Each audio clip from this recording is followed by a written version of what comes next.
राम राम सा। डीडी राजस्थान और राष्ट्रीय ऊंट अनुसंधान केंद्र बीकानेर की संयुक्त तत्वाधान में बने कार्यक्रम मरूरो गौरव ऊंट में आप सगड़ा दर्शकों को घणो घणो स्वागत है। और मैं आप रे साथ है मनीषा चौहान। जिया के आपा जाना कि आपने जो को विशेष कार्यक्रम है ये पापा ऊटा के बारे में बातचीत करा हाँ, बहुत सारी जानकारी आपा हासिल करा हाँ। और आज आप बातचीत करांगा ऊटा के अस्तित्व के बारे में। कभी आके उत्पत्ति कठे सी हुई है, बहुत सारी जानकारी तो आपा लेवा अपने कार्यक्रम में, लेकिन शायद अस्तित्व वाली चीज आपा कौन जानी होगी। आपा इतो ही जाना कि भाई ऊंट है जगह रेगिस्तान में आपा देखा, रेगिस्तान में ही हुआ, लेकिन आज आपा ने जानकर बहुत आश्चर्य भी होगा कि कठे से ऊंट निकला है, तो वो जानागा। और कहीं कहीं विशेषता है कि शरीर की बनावट की, इस सब पर आज आपा चर्चा करांगा। और आज आपनो विषय रवगो ऊँटों की अनूठी आनुवांशिकी और अस्तित्व। और ये विषय पर जानकारी देने के लिए आपने साथ पधारा है डॉक्टर रतन कुमार चौधरी जी। आप वरिष्ठ वैज्ञानिक हैं, राष्ट्रीय ऊंट अनुसंधान केंद्र बीकानेर से आप पधारे हैं, तो बहुत बहुत स्वागत है डॉक्टर साहब आपको। Thank you. तो डॉक्टर साहब जी के ऊंट की आप बात करी, और बिल्कुल मैं शायद सारा लोग ही जाना कि भाई ऊंट को नाम आवे तो आपने रेगिस्तान को चित्र अपने दिमाग में आवे, तो कहीं वाकई भी को असली घर कहाँ तो रेगिस्तान ही है या कठो और आया है, कठोर या की पैदाइश हुई है? धन्यवाद मनीषा जी। एक्चुअली ऊंट की उत्पत्ति रेगिस्तान में नहीं हुई है, ये उत्तरी अमेरिका में हुई है। आज से करीब 4-5 करोड़ साल पहले जी। ये ऊंट इतना विशाल नहीं था, एक छोटा सा खरगोश की तरह जानवर था। तो ऊंट की उत्पत्ति जो है वो अमेरिका में हुई है, नॉर्थ अमेरिका में, उत्तरी अमेरिका में हुई है।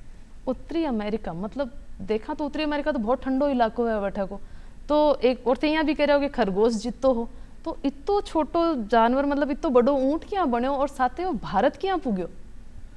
जी, ये अच्छा सवाल है। ये एक इवोल्यूशन की एक लंबी प्रक्रिया है जिसके दरमियान ऊंटों का पलायन हुआ। अच्छा। तो 30-40 मिलियन ईयर्स अगो, जो कि 30-40 लाख साल पहले, कुछ ऊंट जो है उस समय हिम युग चल रहा था, आइस एज जिसको बोलते हैं। उस आइस एज के दौरान जैसे ही जल स्तर कम हुआ तो कुछ ऊंट अफ्रीका और भारत को चले आए, एशिया को चले आए, और कुछ ऊंट दक्षिण की तरफ, दक्षिण अमेरिका में चले गए। तो जो ऊंट दक्षिण अमेरिका में चले गए वहाँ पे उनकी 3 प्रजातियाँ हुई, अल्पाका, लामा और एक विकुना बोलते हैं। 3 ये नए उसको बोलते हैं न्यू वर्ल्ड कैमल। अच्छा। और जो अफ्रीका और एशिया में चले आए ये ओल्ड वर्ल्ड कैमल के नाम से जाना जाता है। बाद में जैसे जैसे धरती का तापमान बढ़ा और ये रेगिस्तान में अपने को अडेप्ट कर लिए, ये इसमें रहने की क्षमता डेवलप कर ली, और इसलिए उसका आकार भी धीरे धीरे बड़ा हो गया। तो इस प्रकार से ऊँटों का जो पलायन हुआ वो उत्तरी अमेरिका से आया, जिस समय हिमयुग था, जो कि, और जो आपको आश्चर्य होगा कि जो अभी अमेरिका में ऊँट नहीं पाए जाते वो वहाँ विलुप्त हो गए। जो ऊँट भारत आ गए, एशिया में आ गए, रेगिस्तानों में है, वो आज बचे हुए हैं। तो वो ज़रूर जानना चाहूँगा, जटसा की उत्पत्ति हुई, अमेरिका से की उत्पत्ति हुई, भारत भी आ गया, दक्षिणी अफ्रीका भी चला गया, तो अमेरिका में आज वह जंगली ऊँट क्यों कौन पाया जा रहा है? जंगली ऊँट इस अमेरिका में अब नहीं पाए जाते हैं, क्योंकि 10,000 साल पहले ऊँटों का हमने जो है पालन शुरू किया जी। और वहाँ के लोगों ने उसको पालतू जानवर नहीं बनाए जी। तो और वो वहाँ सर्वाइव भी नहीं करे, थोड़े बहुत अभी हैं, लेकिन भारत में 4,000-5,000 साल पहले लोगों ने इसका डोमेस्टिकेशन, इसको पालतू बनाना शुरू किया, और आज जो है इसका अलग अलग कामों में तब से ये हमारे साथ रहा है इस रेगिस्तान में। जी। तो आपा देखा कि इतना ठंडा इलाके से निकलड़ो आपनो पशु है, वो आज आपा देखा कितनी विषम परिस्थितियां में, अगर अपना पश्चिमी राजस्थान की आपा बात करा तो इतनी विषम परिस्थितियां में रह रहे हो, इतो गर्मी जठो 50 डिग्री तक तापमान बटा पूग जावे है, तो इतनी गर्मी के अंदर रह रहे, तो वो की वजह से संभव हो पा रहे हो? बहुत बहुत टाइम तक बिना पानी के भी वो रह जावे, हफ्ता भर भी बिना पानी के रह जावे, तो वहाँ की खासियत जो है आगे कुबड़ में है या फिर के डीएनए में ही कोई इसी खास बात है, कहीं है इसो? जी, बहुत अच्छा सवाल है। ऊँटों की विशेषता उसके डीएनए में है, जिसको कि हम आनुवांशिकी बोलते हैं। बोलचाल की भाषा में उसको खून बोलते हैं कि ये चीज़ उसके खून में है, तो उसके डीएनए में है, उसके आनुवंशिकी में है। इसका जो आनुवंशिकी है वो बहुत ही यूनिक है। कई तरह की चीज़ें इसमें पाई जाती हैं जो अन्य जानवरों में नहीं पाई जाती हैं। इसका जीनोम का जो साइज़ है वो थोड़ा छोटा है ना उसको। और दूसरी बात है कि इसमें जो उसका जो कुबड़ है वो कुबड़ में पानी का जमाव नहीं होता है बल्कि उसके वसा का जमाव है। अच्छा। और वो इसीलिए होता है कि वो एनर्जी को, अपनी शक्ति को उसमें वो प्रिजर्व करता है, स्टोर करता है ना। तो ये बिल्कुल मिथक है और कह लें कि भ्रांति है कि ऊंट के कुबड़ में पानी का रखाव है या उसको स्टोर करता है, ऐसा नहीं है। वो फैट से बना होता है और उसके बहुत सी औषधीय गुण भी हैं और वो एक एक्सट्रीम टाइम पे जब तो उसमें उसको मदद करता है, उसको एनर्जी देता है। जी, ठीक है। डीएनए के बारे में कुछ यहाँ कह जो कुछ दोहराव वाले डीएनए, तो वो सब कहीं है? जी जी, जो ऊँटों का जो डीएनए है जी, उसमें जैसे कि हमारे डीएनए में 50% जो डीएनए है वो उसको बोलते हैं दोहराव वाले हैं, उसमें बहुत ज़्यादा उसके यूज़ नहीं है, काम नहीं है। अच्छा। ऊँटों में वो कम है, ऊँटों में 34% है। ये इसका मतलब ये हुआ कि जो वातावरण है उस डीएनए ने के अनुसार उसको ऐसे जीन्स प्रदान किए ताकि वो एक्सट्रीम जो हॉट कंडीशन है, उच्च ताप है, उसमें भी वो आराम से रह सके। दूसरी बात है कि उसके किडनी में है, जो किडनी की गुर्दे की जो बनावट है वो उस प्रकार से है कि उसका जो पानी है शरीर का वो बहुत ही कम बाहर आता है। अच्छा। तो इसीलिए उसके जो पेशाब होते हैं वो बहुत गाढ़े होते हैं, है ना। उसके मींगनी जो होती है वो भी सख्त होती है, हाँ। है ना, वो गाय की तरह ज़्यादा पतला नहीं होता। तो ये सब उसके तरीके हैं ताकि वो जो है पानी को बचाव कर सके। एक साथ वो कई हफ्ते बिना पानी के रह जाता है और जब एक साथ पीता है पानी तो 100 लीटर तक भी पी जाता है। अच्छा। फिर उसकी दूसरी बनावट है कि उसके ब्लड की जो हमारे आरबीसी जिसको लाल रक्त कोशिका बोलते हैं, वो लाल रक्त कोशिका हमारे में गोल आकार की होती है जी। और बहुत ज़्यादा इसको हम फैला नहीं सकते, वो फट सकती हैं। अच्छा। पर जो ऊँटों की लाल रक्त कोशिका या आरबीसी है जी, वो अंडाकार होती है। तो ये थोड़े बहुत फूल जाते हैं जब ये पानी पीता है। हाँ। तो ये कोशिका 240% तक बड़ा हो सकता है बिना फटे। अच्छा। तो ये सभी विशेषता है ऊँटों की जिसके कारण वो रेगिस्तान का जहाज बन गया है और कोई दूसरा जीव इतने एक्सट्रीम विषम परिस्थिति में रह पाना मुश्किल है। बिल्कुल। तो एक खून की भी थी एक अलग ही विशेषता भी बताई कि इंसाना से भी क्या एक खून कितो अलग है। अगर प्रतिरक्षा प्रणाली की बात करें तो बाकी जानवरों से क्या अलग है, विशिष्ट है? ऊँट की प्रतिरक्षा प्रणाली और जानवरों के मुकाबले या आदमी के मुकाबले बिल्कुल अलग है। एक हमारे बॉडी में एक एंटीबॉडी कहा जाता है। ये एंटीबॉडी जो कि हमें रोगों से लड़ने की क्षमता प्रदान करते हैं। जो ऊँटों की एंटीबॉडी है वो बहुत ही सूक्ष्म आकार के होते हैं, जिसको कि नैनो बॉडी बोला जाता है। और ये बहुत बड़ा रिसर्च का विषय है कि अगर हम नैनो बॉडी या छोटे आकार की एंटीबॉडी को बना के इसका चिकित्सा के तौर पे हम इसको विकास कर सकते हैं और इस पर बहुत सारे काम भी हो रहे हैं। आने वाले दिनों में ऊँटों की महत्ता इस रिसर्च को लेके बहुत ही आगे जाएगी और आगे बढ़ेगी, ऐसा मेरा मानना है जी। तो पानी बिना भी आप बताए कि कई हफ्ता तक रह ले हुए हैं ऊँट, लेकिन जो आप कह रहे हैं बहुत गर्मी के अंदर वो रह रहे है, तो इसको सहने की क्षमता में की तरीकों में विकसित हुई है? ओके, ये भी अच्छा सवाल है। ऊँट के अंदर में एक ऐसा प्रणाली है जो कि और जानवर में नहीं है।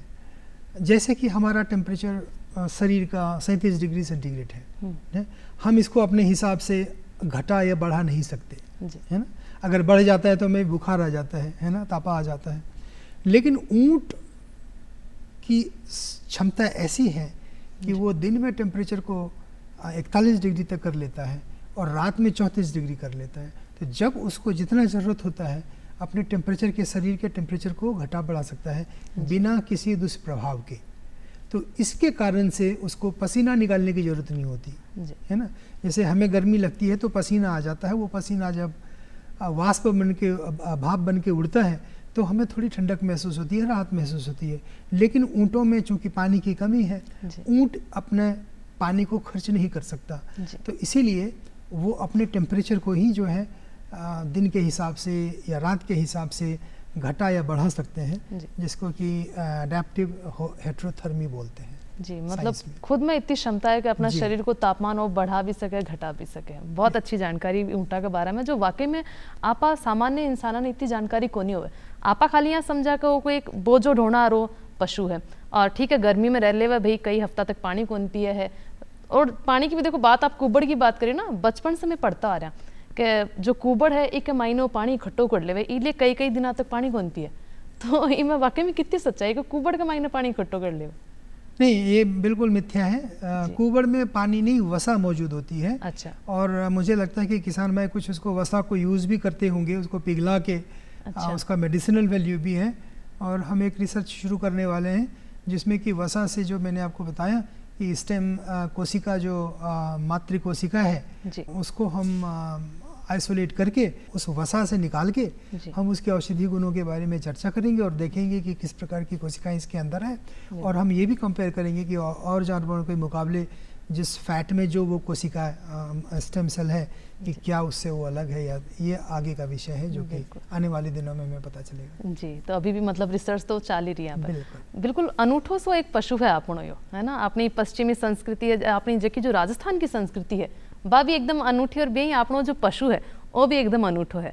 तो एक आपने देखा कभी अभी जानवर के बारे में इतनी विशेषता है, पर इनका खाना पीना को कहीं हो रहा है, क्योंकि आपने राजस्थान की बात करा और पश्चिमी इलाका की बात करा तो भी मैं आप कटीली झाड़ियाँ ही देखा, हाँ बहुत हरे भरे इलाकों को नहीं रहे। तो इस समय आगे खाने की कहीं व्यवस्था रहे है?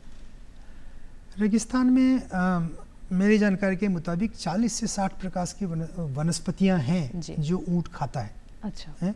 और जिसमें कि मुख्यतया कटीली झाड़ियाँ ही हैं जी। तो जो मैंने बताया है कि इसके आनुवंशिकी में ऐसे जीन हैं, जैसे कि कड़वे स्वाद वाले जो जीन हैं वो निष्क्रिय हैं। अच्छा। तो इससे ऊँट को कोई कड़वा स्वाद लगता ही नहीं है। तो इसलिए जो भी उसको रेगिस्तान में कड़वे खट्टे मीठे जो भी वनस्पति मिलती है वो उसको सब खाता है। उसको पता नहीं चलता कि इसका स्वाद कैसा है, कड़वा स्वाद तो बिल्कुल नहीं पता चलता। और उसी वजह से वो वनस्पतियों के जो औषधीय गुण हैं, जब वो जानवर खाता है तो सारे औषधीय गुण उसके दूध में चले जाते हैं। वाह, कितनी अच्छी जानकारी दी। बिल्कुल एकदम चकित हो रहे हैं आज तो मैं सुन के भी इतनी जानकारी। और देखो पशु, और जैसे थे बताया कड़वा, अपनी जो कंटीली झाड़ियाँ हैं कड़वे स्वाद ने भी वो मतलब महसूस ही कौन करा है, और बस सारी चीज़ वो खाना में ले हुए। तो कैसे का भी आपनो पशु बहुत ही सीधो है ऊँट जगो, क्योंकि बाकी तो देखो इंसान भी नखरा कर रहा है खाने का, मैं बाकी पशुओं ने भी आप को हिसाब को देना पड़े। तो वो जान के भी वाकई में बहुत अच्छा लगे कि आपा खाली भी ने एक बोझा ढोणार वो पशु समझ रहा, लेकिन कितनी भी की अनुवांशिकी में अनूठी चीज़ें आज अपन पतो चली। हर चीज़ भी की अनूठी है, खून की बात करी, किडनी की बात करी, कुबड़ की बात करी, सब कुछ अलग है भी कमाई ने। तो अगर इन बोझा ढोने के अलावा और कहीं कहीं उपयोगिता आपा एक अब देख रहे हैं? ऊँट की उपयोगिता केवल बोझा ढोना ही नहीं है जी। सबसे बड़ी उपयोगिता तो मैं ये कहूँगा कि ये आपके परिवार को न्यूट्रिशन देता है, पोषक तत्व देता है, जो कि है दूध। दूध से बड़ा कोई अमृत अगर भोजन कहा जाए तो वो दूध ही है। और उसमें भी ऊँटनी के दूध तो इतने यूनिक हैं, इतने अलग हैं, जैसे मैंने आपको बताया है कि उसके नैनो बॉडीज़ होता है, एंटीबॉडीज़ होता है, उसमें कई ऐसे एंटी बैक्टीरियल तत्व होते हैं जो उसके दूध खराब नहीं होते। ठीक है।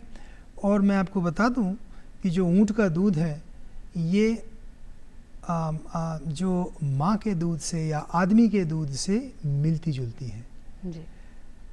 गाय का दूध, भैंस का दूध या अन्य जानवर का दूध आदमी के दूध से नहीं मिलता। ये केवल कैमल का दूध है जो आदमी के दूध से मिलता है। तो इसीलिए ह्यूमन बेबीज़ के लिए कैमल का दूध अति आवश्यक है, वो बेहतर है, क्योंकि इसमें एक प्रोटीन होता है, बीटा लैक्टोग्लोबुलिन बोलते हैं, जिसके कारण से दूध की एलर्जी होती है। तो इसके दूध में वो प्रोटीन नहीं होता है, तो इसलिए जो दूध से एलर्जी होता है जी जिसमें कि खुजली वगैरह होने लगती है कुछ बच्चों को, वो नहीं होता है। लैक्टोज कम होता है, वसा कम होती है, ये सारे जो है वो बहुत ही अच्छी चीज़ है। तो एक तो रहा कि जो मैंने आपको बताया कि ऊँट का उपयोग आपके परिवार को भोजन देता है जी। दूसरा उसका उपयोग इसके हड्डियों से ऑर्नामेंट्स बनते हैं, इसके चमड़ी से जो है बैग्स, जैकेट्स, पर्स बनते हैं, इसके बालों से जो है कंबल और स्वेटर्स बनते हैं जो कि भेड़ों के ऊँट के साथ बनते हैं। तो इसके बहुत ही प्रीमियम क्वालिटी में जाते हैं। तो ये अच्छा। और सबसे बड़ा चीज़ जो मैं मुख्यतया लोग नहीं जानते हैं वो ये है कि ऊँट एक बायोलॉजिकल इंजीनियरिंग का अनूठा उदाहरण है जो कि आने वाले दिनों में एक मॉडल एनिमल के रूप में भी इसको हम विकास के रूप में हम देख सकते हैं। अभी जैसे उच्च तापमान के कारण जो प्रतिक्रियाएं शरीर में हो रही हैं या जानवरों में हो रही हैं, उसका अगर एक मॉडल एनिमल के रूप में हमें देखना हो, जानना हो, तो ऊँट एक उपयोगी जानवर हो सकता है। जी जी बिल्कुल, बहुत सारी उपयोगिता आप बताइए कि हर चीज़ के यहाँ काम में ली जा रही है। दूध हो, खाल हो, चमड़ी हो, हर चीज़ की इस्तेमाल करी जा रही है और औषधीय गुण भी एक दूध में भी है, एक वसा के अंदर भी है, आपको बतायो। तो बहुत सारी उपयोगिता आपने ऊँट का महीना आप देख रहे हैं। तो औषधीय गुण की बात करी तो कोई ऐसी रिसर्च भी है जो आप हमारे साथ शेयर करना चाहो, बताना चाहो दर्शकों ने? जी हाँ, अभी आपने अगर इंडिया की बात करा, अपने देश की बात करा, तो इनमें जी हाँ शुगर आ रहा पेशेंट है वह ज़्यादा है, तो इसी भी कोई रिसर्च है जो बता रही है कि भी कुछ एक अंदर भी फ़ायदों मिल सके है? जी जी, ऊँट के कई फ़ायदे हैं, बहुत सारे स्टडीज़ जो हैं। पहले तो मैं बताऊं आपको, मैं उस पर बाद में आता हूं। सबसे पहले मैं बताऊं कि ये एंटी कैंसरस प्रॉपर्टी है इसकी। अगर किसी को कैंसर हुआ है, मैंने अभी हाल में किसी को दिल्ली एम्स में सप्लाई किया था कैमल मिल्क पाउडर। आप पाउडर लें, दूध लें, उबाल के पिएं, कच्चे पिएं, जैसे भी पिएं, औषधीय गुण बहुत नष्ट नहीं होते, पहले मैं आपको बता दूं। तो कैंसर में उपयोगी है। दूसरा है कि वो बच्चे जो मंद बुद्धि के हैं, कुछ लोग प्रयोग कर रहे हैं, डॉक्टर यूज़ कर रहे हैं, यहाँ से मिल्क जाता है आपका दिल्ली, इवन मद्रास तक जाता है, वो मंद बुद्धि बच्चों को आप पिलाएंगे तो उसकी बुद्धि में विकास होगा। जी। और तीसरी जो सबसे उपयोगी है वो डायबिटीज़ के रूप में। अगर इसका मिल्क का सेवन किया जाए तो डायबिटीज़ कम होंगे या नहीं होंगे। एक रिसर्च में आपको शेयर करूं कि जो है रायका कम्युनिटीज़ के 500 लोगों की स्टडी हुई थी, जिसमें कि एक भी आदमी को डायबिटीज़ नहीं था। जबकि आप जानते हैं कि इंडिया में जो डायबिटीज़ है वो एटम बम की तरह फैला हुआ है ना। बहुत लोगों को डायबिटीज़ है, शुगर की बीमारी है, लेकिन जो लोग ऊँट के दूध पीते हैं उसमें इंसुलिन की जो डिपेंडेंसी है वो कम हो जाती है। जी, तो बहुत अच्छी जानकारी दी कि कैंसर में भी क्या सहयोग दे रही है और डायबिटीज़ में भी वो बहुत महत्वपूर्ण अपनी भूमिका निभा रहे है। अब डॉक्टर साहब जी हमें जाना कि PhD करी और अमेरिका से आप करी और कुछ साल बठे रहनो भी हो, तो बठे को कोई अनुभव है जो हमारा मतलब जो ऊँट पालक भाई बहन है वे भी जानना चाहेगा? जी धन्यवाद। ऊँट तो अमेरिका में नहीं पाए जाते हैं, लेकिन मेरा जो अनुभव रहा, मैं गायों पे रिसर्च किया, यूनिवर्सिटी ऑफ मैरीलैंड में मैंने PhD करी 2007 से 12 एंड देन में फिर मैंने पोस्ट डॉक्टरेट करा अलग अलग जगहों से। तो मेरा बीच में मैं 2024 में एक फेलोशिप के थ्रू में 15 दिन के लिए भी गया था। तो वहाँ मैंने देखा जो गायों की डेयरी है उसको मैंने देखा, बड़े क्लोज से देखा, उसी का ट्रेनिंग था। तो पहले तो ये जैसे हम लोग भी करते हैं, जानवरों से बहुत प्यार करते हैं, नंबर 1।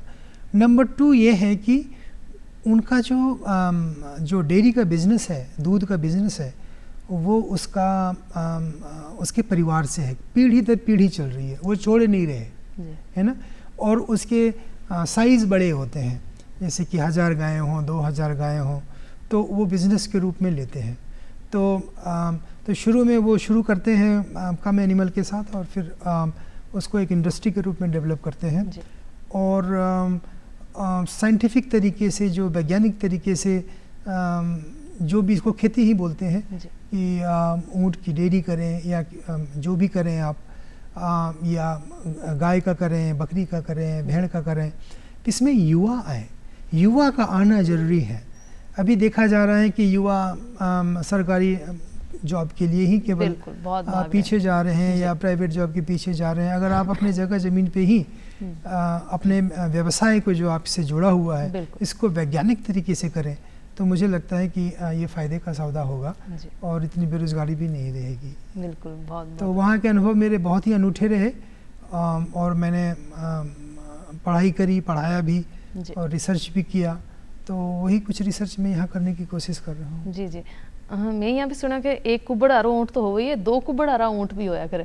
तो एक तो आपने भारत में कटे पाया जावे और एक यहाँ अलग होवे एक कुबड़ारा ऊँट हूँ, कई खास विशेषता होगी? या कुछ यहाँ पे दो तरह के ऊँट हैं। जो एक कुबड़ वाले हैं उसको बोलते हैं ड्रोमेड्री, जी और जो दो कुबड़ वाले हैं उसको बोलते हैं बैक्ट्रियन कैमल। जी, ठीक है।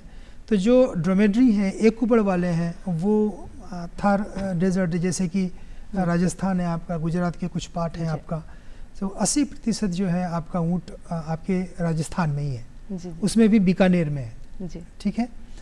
और जो दो कुबड़ वाला है जी। वो हिमालय की तरफ आपका लद्दाख है, वहाँ पे वो पाए जाते हैं। जी, तो उसमें दो कुबड़ है, इसमें एक कुबड़ है। पर आज की जो स्थिति है, एक कुबड़ वाले ऊँटों की संख्या इतनी कम हो गई है। जी, आपके 40-50 साल पहले आपके यहाँ 10 लाख था पूरे इंडिया में, जी, और अभी वो उसकी जनसंख्या घट के 2 लाख से भी नीचे हो गई है। जी, अगर इसको बचाया जाना चाहिए बिल्कुल, बहुत तेज़ी से। और विडंबना ये है कि भारत में ही केवल ऊँटों की कमी हो रही है, बाकी अन्य देशों में ऊँटों की संख्या बढ़ ही रही है। जी, अरब में देख लें, यूएई में देख लें, अन्य अफ्रीकी कंट्री में, घाना में देख लें, सब जगह ऊँट बड़े हो कि जनसंख्या बढ़ रही है, जी। उसकी यूटिलिटी बढ़ रही है, पर हमारे देश में वो कम हो रहा है। तो ये कमी को कारण था ना कहीं नजर आ रहा है? कारण कई हैं। जी। एक तो पहले कि हमारा जब विकास हुआ राजस्थान में, तो उसमें जो है उसकी उपयोगिता ख़त्म हो गई। पहले जो जहाज़ होता कहा जाता था जी, कि रेगिस्तान रेगिस्तान में बोझ ढोने का काम होता था, बिल्कुल। गाड़ियाँ नहीं थी। अब जो गाड़ियाँ हो गई हैं तो ऊँटों की महत्ता कम हो गई है। जी, और जी। दूसरा है कि बनी युवा लोग इसको अपना रहे, जी। तो उस वजह से भी जो है ऊँटों की संख्या कम हो रही है। जी। तीसरा ये भी कारण है कि चारागाह कम हो रहे हैं। जी, तो ये सब कुछ पॉलिसीज़ भी हैं, सरकार को जो प्रोत्साहन राशि है, जी, ये सब भी अगर देखा जाए तो कुछ कमियां रही हैं जिस वजह से इसका। पर अभी सरकार फिर से सख्त हो गई है और चाह रही है कि इसकी ऊँटों की संख्या जो है बढ़े, जी। और इस पे पॉलिसीज़ भी आ रही हैं और हम काम कर रहे हैं इस पे। तो युवा वर्ग ने थे कहीं बताना चाहोगे अभी कोई तरीका से कोई व्यवसाय ऐसा पनप रहा है या करया जा रहा है, कोशिश करी जा रही है कुछ नया व्यवसाय ऊँट से जुड़ेड़ा हो जो ऊँटा की संख्या ने बढ़ाने में भी काम करे और युवा वर्ग ने रोजगार देने में भी सहायता कर सके? या ऊँटों की रोज़गार के लिए अगर युवा एक तो पहले NLM राष्ट्रीय नेशनल लाइव स्टॉक मिशन बोलते हैं, जी, राष्ट्रीय पशुधन योजना, जी। उसके अंदर जो है युवा लोग लोन के लिए अप्लाई कर सकते हैं। अगर आपके पास ज़मीन है तो लोन के लिए अप्लाई कर सकते हैं, लोन मिलता है, सब्सिडी मिलती है, जी, ये कर सकते हैं। फिर डेयरी की उद्यमिता पे विकास किया जा सकता है। जैसे गाय और भैंसों का दूध जो है वो हम डेयरी में जाके उसको जमा कर देते जी। हैं और वो उसको कम टेम्परेचर पे कूल करता है और उसकी शेल्फ लाइफ बढ़ती है। जी। लेकिन ऊँटों में ये विकास नहीं हुआ है। जी। तो अगर ये विकास किया जाए और युवा लोग आएँ, एज ए एंटरप्रेन्योर बने और इसको विकसित किया जा सकता है। गवर्नमेंट इंडिया का भी ये ध्येय है जी, कि ऊँटों की डेयरी को विकास किया जाए। जी, जी। तो ऊँटा की डेयरी भी जहाँ गाय भैंसा के दूध की डेयरी आपा कर रहे हैं भैया, ऊँटा की डेयरी भी नहीं है अभी। आपा विकसित करके युवा वर्ग है वो रोजगार बढ़ा पा सकते सके हैं। बिल्कुल। और पर्यटन की दृष्टि से भी आप इन देखा तो कितना को महत्व भी देखने में। पर्यटन की दृष्टि से हमारे संस्थान में भी एक उद्देश्य जो है हमारा वो इको टूरिज्म है। जी, तो इको टूरिज्म के अंदर जो है ऊँट गाड़ा है, इसको हम यूज़ कर सकते जी। हैं, मेले में ले जा सकते हैं, है ना। तो ये सब करके जो है प्रदर्शनी लगा सकते हैं। कैमल फेस्टिवल है, अभी फिर जनवरी में आ रहा है, जी। कैमल फेस्टिवल आ रहा है। तो ये सब करके जो है इको टूरिज्म को हम बढ़ावा दिया जा सकता है और वो आ सकते हैं। और साथ जो है उस इको टूरिज्म के साथ अगर स्कूल चिल्ड्रन को भी हम जोड़ दें ताकि वो वहाँ से उसको लगे जी। कि हम अपनी धरोहर के साथ जुड़ें, क्योंकि बिल्कुल। राजस्थान की धरोहर आपकी ऊँट है और आप ऊँट से हैं, ऊँट आपसे है। बिल्कुल बिल्कुल, हमारी पहचान है, अपनी राजस्थान की शान है। तो बचपन से ही अगर बच्चा ने ये चीज़ से जोड़े जाओ तो बिल्कुल बाने एक तो बाकी नॉलेज है भी बढ़ेगी ऊँट से संबंधित। और एक साथ में आप जाते जाते अपने दर्शक भाई बहना ने आप कहीं मैसेज देना चाहोगा, कहीं संदेश देना चाहोगे, वो भी ज़रूर। मैं संदेश यही दूंगा कि एक समय था जब यहाँ रेगिस्तान में मानव का रहना दूभर था जी। तो आप रहे, आपने अपना परिवार पाला, वो ऊँट के कारण। जी। तो ऊँटों ने आपकी जान बचाई और अब दिन ऐसा आ गया है कि ऊँट आपकी ओर देख रहा है, आप उसकी जान बचाएं, आप उसको यहाँ से विलुप्त ना होने दें और उसकी देखभाल करें, उसकी उपयोगिता को बढ़ाएं, उसके साथ रहें। बिल्कुल, यही मैसेज है मेरा। जब संसाधना की कमी थी तो ऊँट आपनो एक साथी हो, आपनो बहुत आपनो साथ दियो और आपा ने भी साथ देने की ज़रूरत है। तो डॉक्टर साहब इतनी अच्छी जानकारी आप दी भी के लिए बहुत बहुत धन्यवाद आपको। और अब फिर मिलांगा आपा देखो ऊँटा की नई जानकारियाँ के साथ है। जब तक दो इजाज़त, राम राम सा।